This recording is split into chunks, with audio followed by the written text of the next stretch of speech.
I do apologize if the recording footage looks a little weird or washed out. I did have to do some file transfers from the PS5 directly, and sometimes when I do that, the HDR can do some funky things with those recordings. Death Stranding is a weird game in the sense that if you like it, it's really hard to explain to someone who hasn't played or experienced it for themselves why you do like it. It's not until one of those moments in the game hits when that camera pulls back as you begin to walk over one of the most beautiful landscapes that you've ever seen, and then you get hit with an absolute banger from Kojima. Yes, the gameplay can seem a little bit boring from the outside looking in, but I like to look at it as goal-oriented systems, and finding different ways to solve these goals is something that you have to constantly do here, and is one of the reasons that I found this game to be quite relaxing and enjoyable at times. Now, some might say I'm just a serial Kojima glazer and I like everything that he puts out, and this might come as a shock to some of you, but the first Death Stranding game is actually the first time that I ever played and finished a Kojima game. I bought Phantom Pain back in 2015, but never got around to finishing it. That first Death Stranding is a game I loved dearly, and I still do love dearly to this day. I put over 40 hours into it at launch week alone and have finished it 3 separate times in subsequent years, so it's safe to say I loved that game. So when Kojima started to tease Death Stranding 2, I was full hype mode all over the place, and over the next 3 years, as each new cast member was announced, each new trailer was shown off with new elements of the story being slightly revealed with each trailer, you would think that we would know what's going on, but yet in typical Kojima fashion, we managed to not really know what the hell was going on, just like the first game. And in these trailers, it did show that the package delivery system was going to be returning. I'll come out and say this right now, if you didn't like that first Death Stranding game for its gameplay, I don't think this one is going to really change your opinion on it. But if you're willing to see what they've done here, I think Kojima and his team have taken a lot of the elements and gameplay systems from that first game, refined them, and made them so much better here with the sequel's release. But your overall enjoyment of the sequel, I really do think boils down to how invested you are with the world Kojima and his team have crafted here. I've heard the phrase, "this is Kojima at his most Kojima," and I would wholeheartedly have to agree with that. A lot of what is done here in this sequel is what any sequel should strive to be, and that is a bigger, better version of the first game, and I think we truly got that here with the sequel. Every facet of that first game is improved upon, from the different combat or stealth encounters that you can have, how you handle deliveries, the music, holy shit, I can't give the music enough credit. The main theme by Caroline Polachek, awesome. Woodkid and Ludwig Forssell nailed it on the full OST. I thought they killed it. And the sweetener, the kicker on the top of it all, we finally got a music player so that we can listen to music while we're out doing deliveries. And most importantly, the pacing of the story is so much better this go around compared to the first game, and all these things that I just mentioned help make Death Stranding 2 on the beach a much leaner, meaner, and tighter package, and after 67 hours, I'm finally ready to talk about it.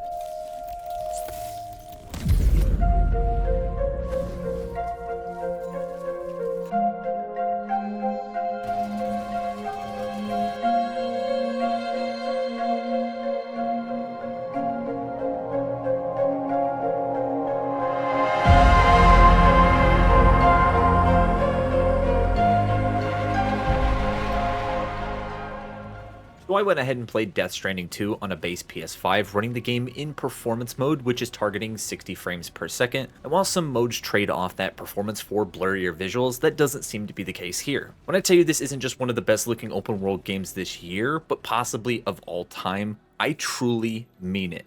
I don't know how they managed to pull this off here with the Decima engine. That level of graphical detail that's on display here is mind-blowing, and it's one of the first times that I ever played a game on my PS5 that it truly felt next-gen to me. The Decima engine from Guerrilla is what powers this game and does a lot of that heavy lifting, just like the Horizon series. A lot of the landscapes, they're vast, there's a lot of them to go to, and they're constantly going to have you saying, how the hell did they pull this off? And that's when I'm playing on a base PS5. Better yet, to illustrate the technical jump in the last 6 or so years since the first game, take a look at this side-by-side of Norman Reedus. That's insane. I'll even give you another example. Take a look at the group photo feature that you can access later on in your ship. That's not a video game character. That's a whole ass person. I really think that more teams from PlayStation should take advantage of the Decima engine and share their knowledge of it, because what they're able to pull off here with all the different weather effects, environments, and bosses that you're going to see over the course of your runtime had me constantly blown away, especially during those closing hours. I won't talk about it here, but holy shit. The game also has some crazy fast load times for the main menu.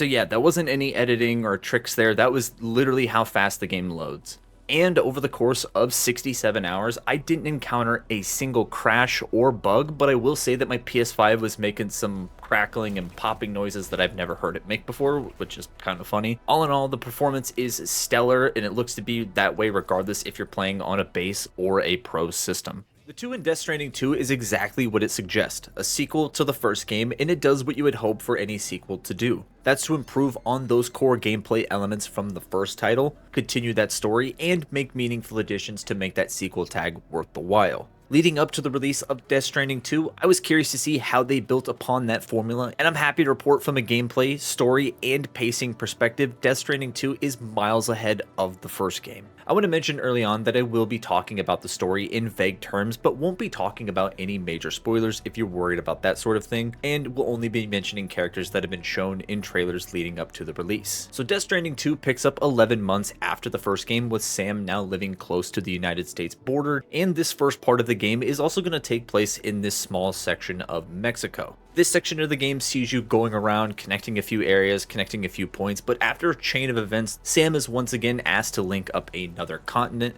and to track down Higgs, who has inexplicably returned from the beach. This time to terrorize the entire continent of Australia, and I quite literally mean the entire continent of Australia, albeit shrunk down to work within this game's universe. So unlike that first game, you had these 3 maps to sort of work with, where now you have just one giant map, which is the entirety of Australia. If it sounds like I'm being vague, it is wholly on purpose, like I said before, because I don't think that this is a story that you should ruin on your own if you plan on playing the game. I think you should know the bare minimum, the basics, and that's how you should go into it.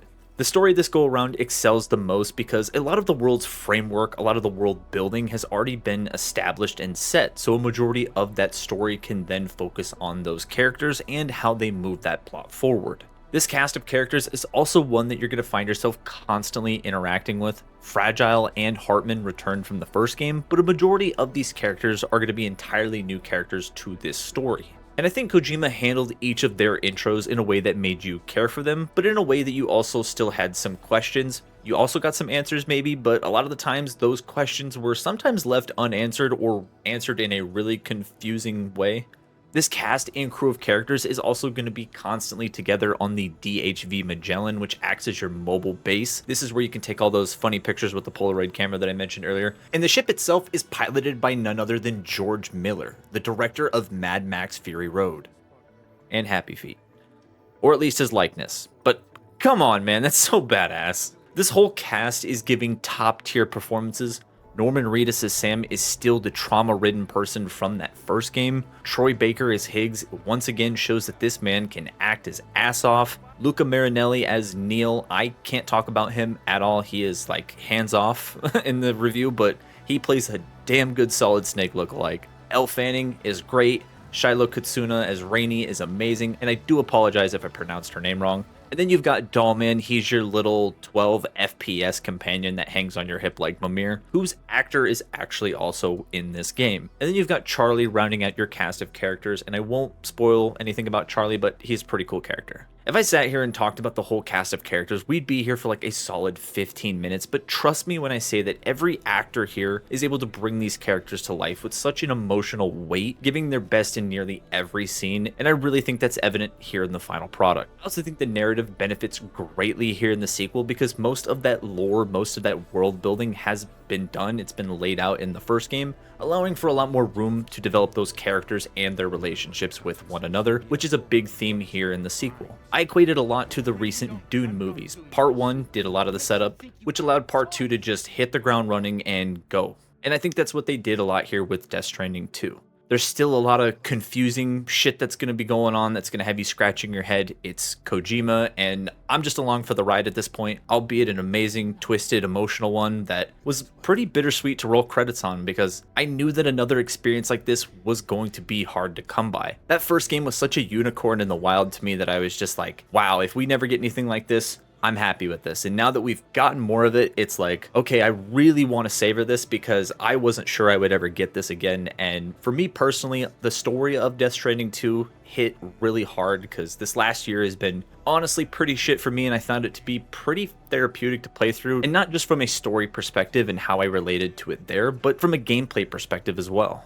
Now, I know that the gameplay in the first Death Stranding was something that a lot of people didn't like, with many dubbing it a walking simulator, and you wouldn't be wrong in saying so, but it's arguably one of the most advanced walking simulators that you'll ever play in your lifetime. The gameplay loop here in Death Stranding 2 is very much still the same as the first game, and that might disappoint some people who were hoping for a radical shift or change here, but this time around, Kojima and his team took what worked in that first game and really built upon it by asking, how can we make this better, or what can we do to elevate the gameplay?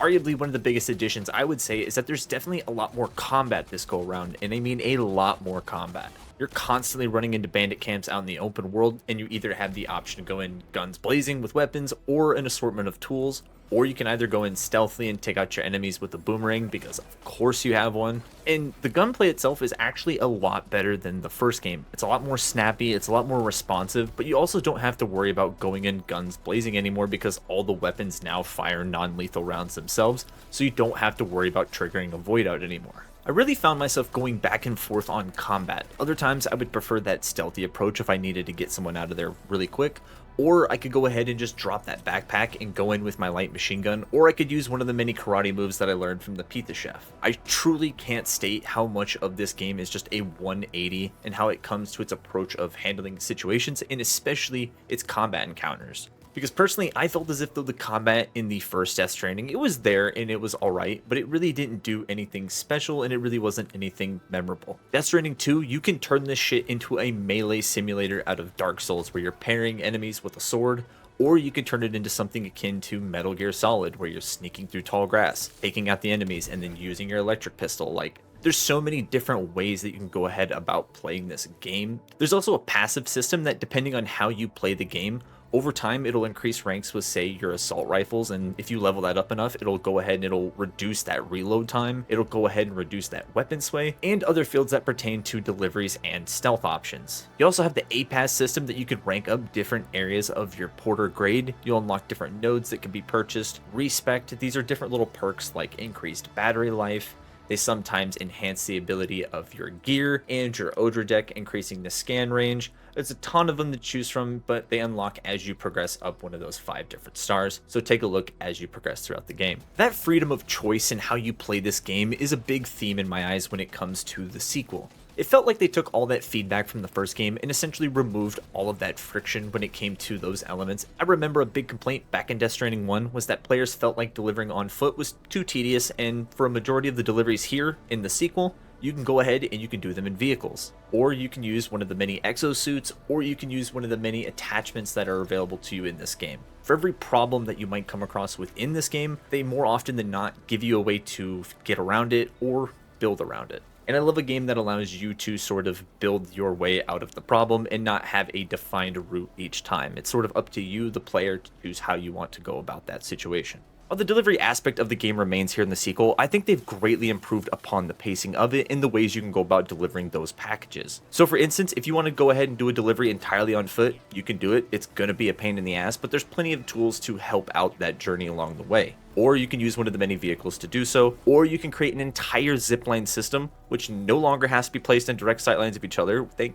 God. Or do you spend a load of resources to rebuild one of the many monorails or roads that you're going to come across? You can also use the DHV Magellan to deliver said cargo, but you will lose significant returns when doing so, so I would suggest one of the other options that I mentioned. Half the fun in this game comes from seeing all the different routes that you can take and how you might be able to help out a fellow porter along the way. Maybe you drop a generator up in the mountains or a bridge to cross a river. That social strand system returns from the first game, and it's something that I absolutely loved here because there's times where you're just going along and I found to myself, a generator would go really good there. It's not because personally I needed it, but I was like, it's this big open space. Maybe someone playing the game is going to come across it. They're on their last chunk of battery and they really need that little bit of juice. Stuff like that makes me appreciate this system and its deeper inner workings and how that interacts with all the different messages and structures that you can place down for other people within the game. It's really hard to explain why I find the gameplay here to be relaxing in a way that others might find it boring at times. There's something about building all these giant roads, all these giant monorails, and seeing seeing that giant network come across the continent of Australia, it brings a big old smile to my face. And honestly, deliveries have never been easier than before here with this game, and it's due to that freedom and that choice that you have to go about doing those deliveries that I think I love the most. Like I've said, it really just boils down to how you want to approach it and how you want to play the game yourself.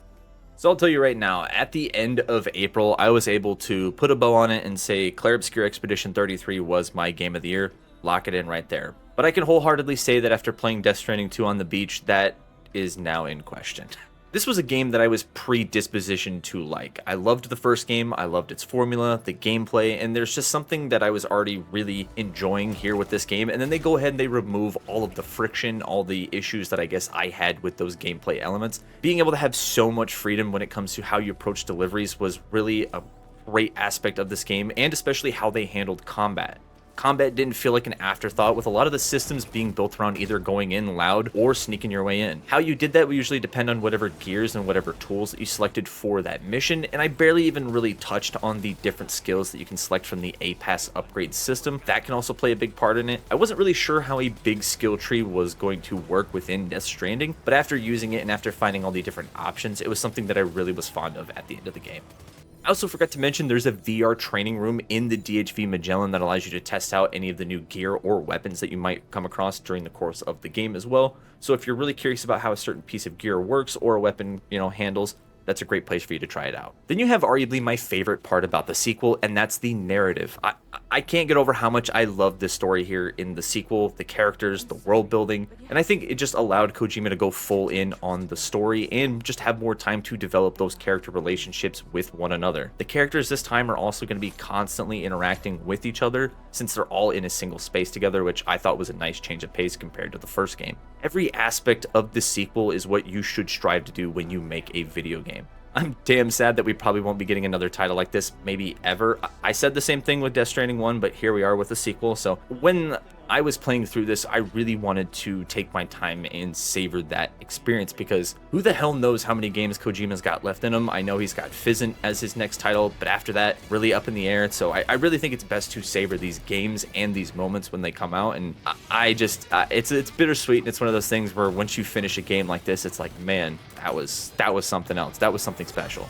If you can't tell already from the review, I absolutely loved this game and its wacky world, its characters, just everything it's my shit. It's weird, I loved it. I know it's not going to be for everyone, but it sure as hell is for me. Now, if you did enjoy yourself today, consider dropping the video a like, subscribing, and consider ringing that notification bell so you can catch all my upcoming reviews and previews in the future. Next up should be the Destiny 2 expansion, Edge of Fate, which launches on July 15th. So if that interests you at all, keep an eye out for that. And as always, if you did make it this far, I just want to say thank you for taking the time out of your day. And this has been my review for Death Stranding 2 on the beach. Thank you for watching.